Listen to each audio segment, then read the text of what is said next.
नमस्कार दोस्तों, स्वागत है आपका वीके न्यूज में। खबर है दिग्विजय सिंह को, जिनका एक वीडियो तेजी से वायरल हो रहा है। वायरल क्यों हो रहा है? दरअसल दिग्विजय सिंह ने आज जम्मू में बोलते हुए कुछ ऐसे बयान दिए और इन बयानों के बाद एक इंटरव्यू लिया गया। एक निजी चैनल पर उनका इंटरव्यू लिया जा रहा था। पत्रकार उनके बयान के आधार पर ही उनसे सवाल पूछ रहा था और सवाल पूछने के दौरान किसी खिलाड़ी की तरह बीच में एंट्री होती है जयराम रमेश की, जो एक तरीके से डाइव मारकर रिपोर्टर के माइक को साइड में कर देते हैं। पूरा मामला क्या है वो आपको बताते हैं। दरअसल दिग्विजय सिंह ने आज बयान देते हुए सेना पर सवाल उठाया था, सर्जिकल स्ट्राइक पर भी सवाल उठाया था और उन्होंने ताबड़तोड़ हमले करते हुए मोदी सरकार पर और केंद्र सरकार पर हमले बोलते हुए वो बहुत कुछ कह गए। ऐसा बहुत कुछ कह गए कि लोग सोशल मीडिया पर कहने लगे कि क्या दिग्विजय सिंह अब कांग्रेस की लुटिया डुबोने पर ही आमादा हैं।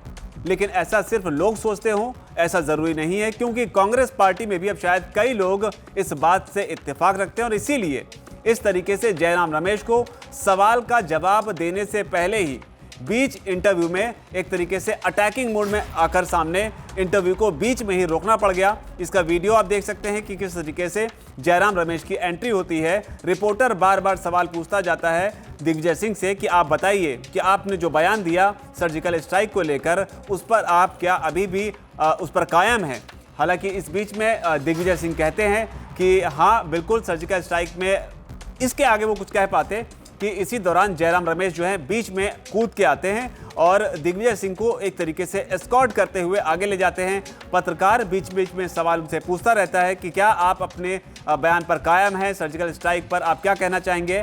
हालांकि जयराम रमेश की इस हरकत से या इस एक्ट से ये साफ हो गया है कि कांग्रेस पार्टी जो है वो दिग्विजय सिंह के बयान से इत्तेफाक नहीं रखती है। हालांकि जयराम रमेश ने इससे पहले एक ट्वीट भी किया था जिसमें दिग्विजय सिंह के बयान को लेकर कांग्रेस पार्टी ने अपना स्टैंड क्लियर किया था और उसमें कहा था कि दिग्विजय सिंह ने जो भी बयान दिया है ये उनके निजी बयान है, ये उनके अपने खुद के बयान है और पार्टी या फिर पार्टी के जो आला नेता हैं वो दिग्विजय सिंह के बयानों से इत्तेफाक नहीं रखते हैं।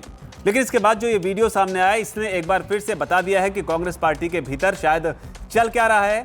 दिग्विजय सिंह अपनी एक अलग लाइन लेकर चल रहे हैं और कांग्रेस पार्टी अलग लाइन, क्योंकि कांग्रेस पार्टी के जो जयराम रमेश है उनका साफ तौर पर कहना था इस रिपोर्टर से, जब रिपोर्टर ने सवाल पूछा कि आप यात्रा के मकसद को डाइवर्ट करने की कोशिश ना कीजिए। हालांकि जिस चीज़ से कांग्रेस पार्टी पूरी यात्रा के दौरान बचती आई उसे अंत में आकर दिग्विजय सिंह ने डाइवर्ट कर ही दिया। यानी कि सेना पर जो सवाल शायद पार्टी को नहीं उठाने चाहिए थे वो दिग्विजय सिंह ने न सिर्फ उठाए बल्कि ऐसे खुलकर उठाए जो इससे पहले शायद ही उठाए गए हों। ऐसे में जानना जरूरी हो जाता है कि दिग्विजय सिंह ने आखिर कहा क्या था जिससे अब कांग्रेस पार्टी जो है वो किनारा करती नजर आ रही है। दरअसल दिग्विजय सिंह ने रैली में बोलते हुए कहा था, सर्जिकल स्ट्राइक की बात करते हैं, हमने इतने लोग मार गिराए लेकिन प्रमाण कुछ नहीं, केवल झूठ के पुलिंदे पर ये राज कर रहे हैं, ये देश सबका है।